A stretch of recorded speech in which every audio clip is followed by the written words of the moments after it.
जी भाई, तो अब हम पढ़ेंगे एटूस का एक न्यू टॉपिक है।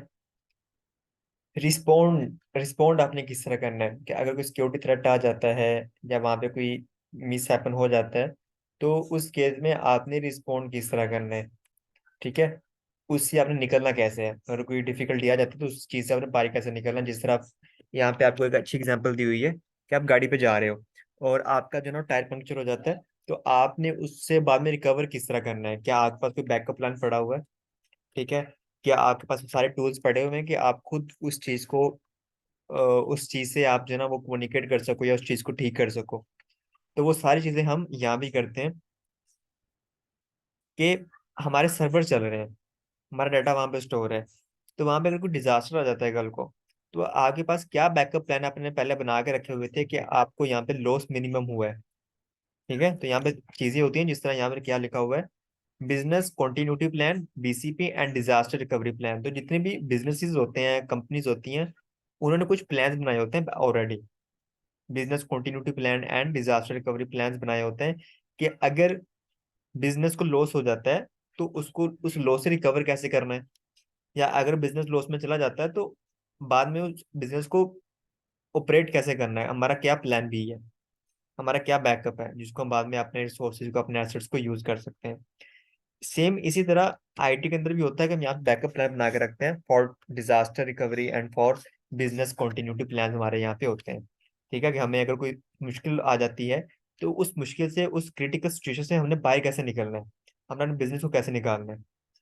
ठीक है भाई, होती है ये चीजें होती हैं क्लाउड के ऊपर भी, कि अगर क्लाउड के ऊपर कोई डिजास्टर आ जाता है, जिस तरह मैंने आपसे डिस्कस किया था ना कि रीजन होते हैं यहाँ पे।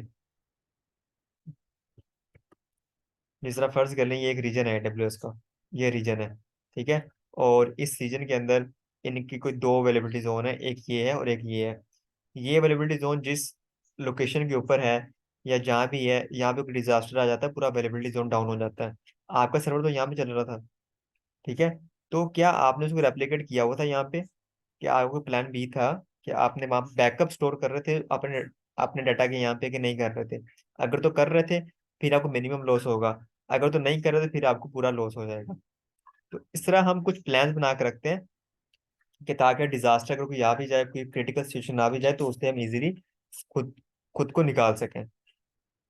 Business continuity plan is a preventive and proactive management tool. List different disaster scenarios, list actions to keep the business running, is not activated during an outage। ठीक है। तो ये कुछ बिजनेस कंटिन्यूटी प्लान्स होते हैं कि अगर बिजनेस को लॉस होता है तो उसको बाद में रन कैसे करना है, हमारा क्या प्लान भी है जिसको हमने यूज करना है। इसी तरह डिजास्टर रिकवरी प्लान्स भी होते हैं, जो क्या करते हैं, a strategy that help the business recover from disaster and unplanned incidents. अगर कोई डिजास्टर वहां पे आ जाता है तो उससे बाहर कैसे निकलना है, उसे रिकवर कैसे करना है आपने।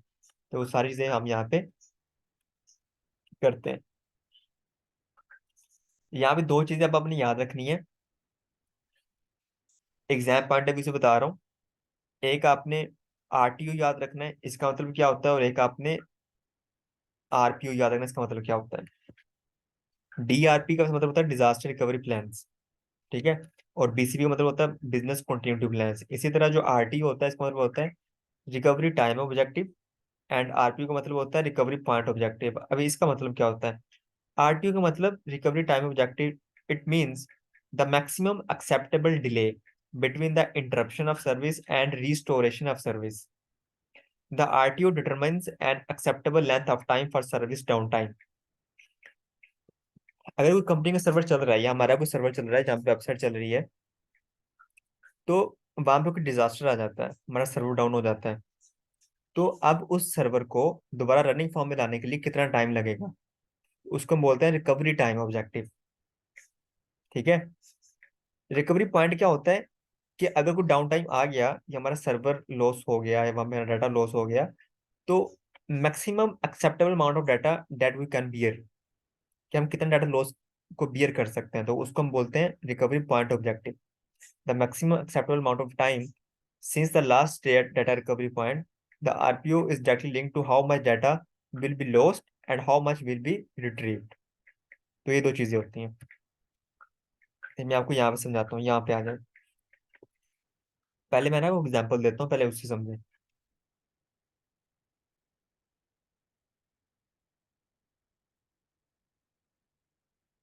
अब देखिए ये पूरी लाइन है, ठीक है, ये लाइन है। अब होता क्या है, हम आप यहाँ पे एग्जांपल ले लें व्हाट्सएप की। आप व्हाट्सएप यूज कर रहे हैं, तो व्हाट्सएप के अंदर क्या होता है, आपको आइडिया होगा व्हाट्सएप के अंदर जो है ना, वो डाटा रिकवरी हमारे पास जो है ना बैकअप प्लान्स होते हैं। ठीक है, कि हमारा जो डाटा वो ऑटोमेटिकली क्या हो जाए, बैकअप उसका क्रिएट हो जाए, जहाँ पे वो व्हाट्सएप वाले अपने पास रखते हैं क्लाउड के ऊपर। ठीक है, हमारा जो बैकअप क्रिएट हो जाए। अब यहाँ पे है क्या कि ये हमारा, ये जो है ना पॉइंट, यहाँ हमारा हमारे बैकअप क्रिएट हो रहे हैं।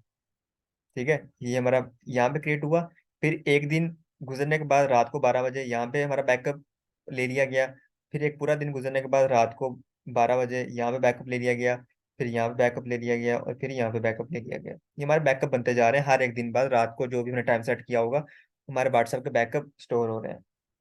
अब देखें, यहाँ पे बैकअप अपना स्टोर हो गया आपका, इसका मतलब है कि आप यहाँ तक जितना भी डाटा आता है वो अपना अपना रिकवर कर सकते हैं। अगर डाटा लॉस भी हो गया, आपका मोबाइल चोरी हो गया या कोई भी इस तरह कोई इंसिडेंट हो गया, तो आप डाटा को रिकवर कर सकते हैं।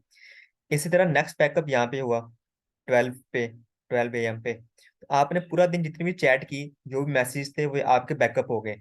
अगर यहाँ पे आपका डाटा जो है ना मोबाइल चोरी हो जाता है या गुम हो जाता है, तो आप जब न्यू डाटा मोबाइल लेंगे तो वहां पे उसको रिकवर कर सकते हैं। ठीक है, इसी तरह अगले दिन आपने पूरी चैट की, ठीक है, वो आपकी सारी चैट यहाँ पे बैकअप में स्टोर हो गई। ठीक है, उसको बैकअप बना क्रिएट कर दिया गया। अब क्या हुआ कि यहाँ पे आपने फिर अगले दिन पूरी चैट आपने बातें वगैरह की व्हाट्सएप के ऊपर, तो अब था क्या कि 12 बजे क्या होना था, बैकअप होना था आपकी पूरी पूरी दिन की चैट का।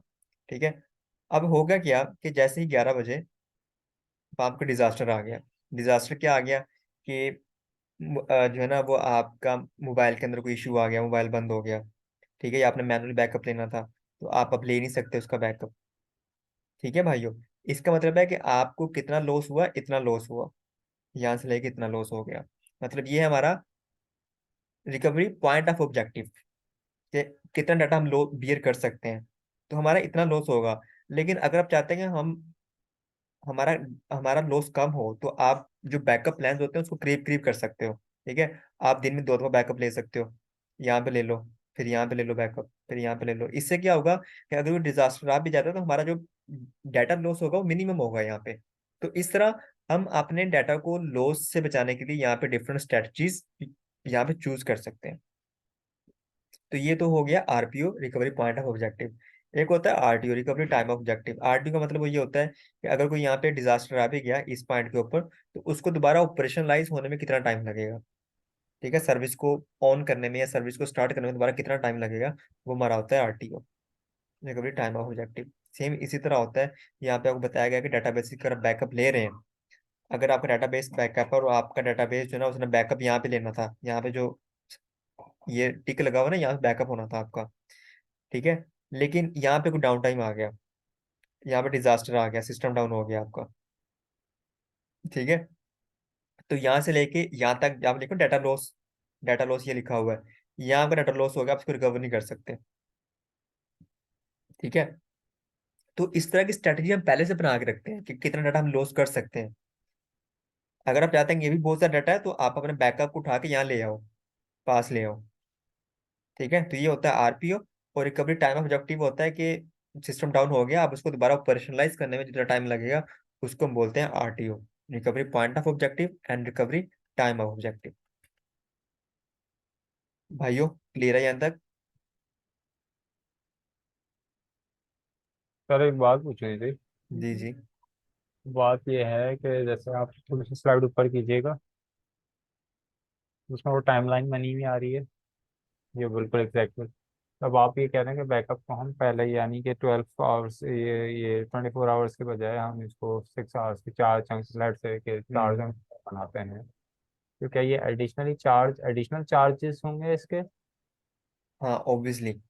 ठीक है, अच्छा क्वेश्चन है कि हम यहाँ वो पे, एक सर्विस के ही पैसे हैं, ये नहीं, जो। हाँ जिस तरह हम देखें, अगर हम बैकअप अगर बार बार ले रहे हैं, जितना बैकअप बना के रख रहे हैं, तो ऑब्वियसली हम कुछ सर्विस यूज कर रहे हैं, उनकी बैकअप सर्विस यूज कर रहे हैं AWS की, ठीक है, तो उसके भी हम चार्ज ज्यादा पड़ेंगे। ओके। ठीक है। तो आरपीओ जितना कम होगा आपका, रिकवरी पॉइंट ऑफ ऑब्जेक्टिव जितना कम होगा, जितना डाटा लॉस कम होगा, उतने चार्जेस आपको फिर ज्यादा मिलेंगे, आपको ठीक। आएंगे। ठीक है। ठीक है। तो वो भी फिर वो भी कोस्ट के बारे से भी आपने, वो फिर जब डिसीजन मेकिंग होती है किसी भी कंपनी के अंदर, तो वो इन सब फैक्टर्स को डिस्कस करते हैं। ठीक है। ठीक है। कि ठीक। हमने फिर कॉस्ट भी फैक्टर उसके अंदर आ जाता है, वो सारी चीजें फिर उसके अंदर आ जाती हैं। शुक्रिया।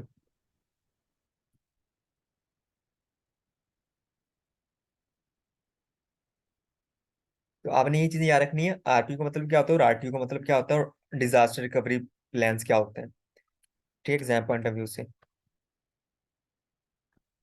डिजास्टर रिकवरी ऑप्शंस अब क्या हो सकते हैं, ऑप्शंस आपके क्लाउड के अंदर वो ये हो सकते हैं: recovery from an outage typically relies on the availability of a backup replication solution that you previously implemented. अब हम बैकअप बना के ले सकते हो। ठीक है, can be traditional page storage, backup बना सकते हो, रेप्लिकेशन कर सकते हो, स्नैपशॉट बेस्ड कॉन्टिन्यूस एप्लीकेशन भी होती है, तो डिफरेंट एप्लीकेशन हमारे पास होती है, वो भी कर सकते हो। ठीक है। आपने जो ना वो हर दिन पर बैकअप ले लिया, वो भी कर सकते हो। रेप्लिकेशन क्या होती है? रेप्लिकेट आप कर रहे हो कंटिन्यूसली, कि जो डाटा आपका स्टोर हो रहा है वो डाटा रेप्लिकेट हो रहा है ऑटोमेटिकली। ठीक है, तो यहाँ पे हमारी कॉस्ट ज्यादा पड़ेगी हमें रेप्लिकेशन के अंदर। बैकअप के अंदर हमारा रिकवरी पॉइंट ऑफ ऑब्जेक्टिव ज्यादा होगा, डाटा लॉस ज्यादा होगा, लेकिन हमें यहाँ पे कॉस्ट कम पड़ेगी। रेप्लिकेशन के अंदर हमारा RPO recovery point of objective कम होगा, लेकिन यहाँ पे कॉस्ट ज्यादा हो जाएगी, थोड़ी सी इंक्रीज हो जाएगी। ठीक है। इसी तरह जो पायलट लाइन होता है, उसके अंदर भी थोड़ी कॉस्ट हमारी इंक्रीज हो जाती है, लेकिन वहाँ पे हमारे पास क्या होता है, कम होता है। जी नुमान आलम। तो सर ये जो रेप्लिकेशन में जो है, इसमें हमारा जो सेम इंस्टेंस EC2 या जो भी बना हुआ होगा उसी सेम रीजन के अंदर और जोन के अंदर, अवेलेबिलिटी जोन के अंदर, ये उसी पे रेप्लिकेट करेगा। और हम इसको रीजन चेंज भी करवा सकते हैं रेप्लिकेशन में। हाँ, आपकी जो रेप्लिकेशन होती है वो विद इन रीजन भी हो सकती है, वो अक्रॉस रीजन भी जा सकती है। ठीक होगा। ये रीजन है आपका, और यहाँ पे ये अवेलेबिलिटी जोन है। दो अवेलेबिलिटी जोन है यहाँ पे। आप कोई सर्वर यहाँ पे चला रहे हो, या आप यहाँ पे स्टोरेज सर्विस यूज कर रहे हो, तो उसकी जो रेप्लिकेशन है ना, वो रेप्लिकेशन आप विद इन रीजन भी कर सकते हो दूसरे अवेलेबिलिटी जोन के अंदर, लेकिन आप अलग रीजन के अंदर भी उसकी रेप्लिकेशन कर सकते हो। तो ऑब्वियसली अलग रीजन जाओगे तो कॉस्ट थोड़ी सी इंक्रीज हो जाएगी उसकी। ठीक है, लेकिन अगर एप्लीकेशन विद इन रीजन करोगे इन डिफरेंट अवेलेबिलिटी जोन, तो उसकी जो कॉस्ट है वो आपको कम पड़ेगी। ठीक होगा। पायलट लाइट भी हमारे पास होता है। Minimal version of environment is always running in the cloud. अच्छा, पायलट लाइट के अंदर क्या होता है? पायलट लाइट के अंदर ना, यहाँ पे लिखा हुआ है, जिस तरह पायलट लाइट से आप समझें कि जिस तरह जब जहाज प्लेन लैंड करता है ना एयरपोर्ट के ऊपर, तो क्या होता है कि उसको कैसे पता चलता है कि मेरा ये रनवे है, मैंने जहाज को यहाँ पे लैंड करना है? वहां पर छोटी छोटी लाइट्स लगी होती हैं रोड के ऊपर, रनवे के ऊपर, तो उसको आइडिया हो जाता है। तो वो जैसे जैसे स्क्रीन बता जाता है तो लाइट बड़ी होती जाती है उसके लिए। वो उस इसलिए उसको बोलते हैं पायलट लाइट। इसी तरह क्लाउड के ऊपर हम क्या कर सकते हैं, पायलट लाइट का भी यूज कर सकते हैं, यह भी एक मेथड होता है। इसमें क्या होता है कि आप फर्ज कर लें यहाँ पे आपका पूरा इंफ्रास्ट्रक्चर बिल्ड हुआ है, आपके यहाँ पे फ्रंट एंड है, मिडिल टीयर है, यहाँ पे आपका बैक एंड पूरा चल रहा है। ठीक है, आपके यहाँ पे वेब सर्वर भी चल रहे हैं, एप्लीकेशन सर्वर भी चल रहा है, आपके बैक एंड को डाटाबेस सर्वर भी चल रहा है, यहाँ पे 3D आर्किटेक्चर में बनाया हुआ है, और यहाँ से आपके कंटेंट सर्व हो रहा है पूरी दुनिया को, जो भी आपके यूजर्स हैं। ठीक है। अब आप इसका ना, इसको रेप्लिकेट कर लेते हो। अब आपने जो रेप्लिकेशन करनी है वो पूरा रेप्लिकेट नहीं करना, आपने यहाँ पे सिर्फ मिनिमल वर्जन करना है। यहाँ पे फर्ज करें 100% है, तो आपने सिर्फ 30%, 20% रेप्लिकेट करने हैं। कैसे? कि आप सिर्फ ऐसा करें कि दूसरे जोन के अंदर सिर्फ एक डेटाबेस बना लें, और जो डाटा आपका यहाँ पे स्टोर हो रहा है ना डेटाबेस के अंदर, यहाँ पे ये तो हमारा फ्रंट एंड के सर्वर है, ये बैक एंड है डेटाबेस, उसको सिर्फ रेप्लिकेट करते रहे यहाँ पे, तो इसको बोलते हैं minimal version of our infrastructure.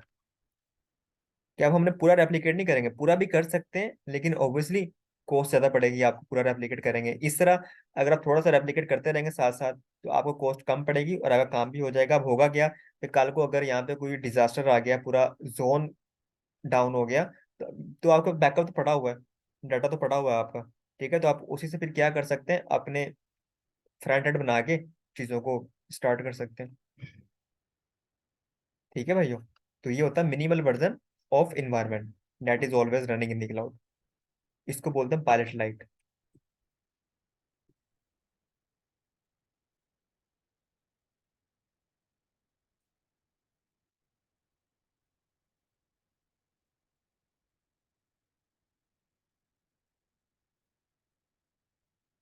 जी भाई क्लियर है यहाँ तक। जो कुछ आगे एक्टिविटीज है ये आपने देख लेना है, इनको एक्टिविटीज को, आपकी इंडिविजुअल एक्टिविटीज है, आप इसको परफॉर्म कर लेना है, ठीक है। यहाँ पे अच्छे सिनेरियोज दिए गए हैं, आपने इसको सिर्फ रीड कर लेना है एक दफा।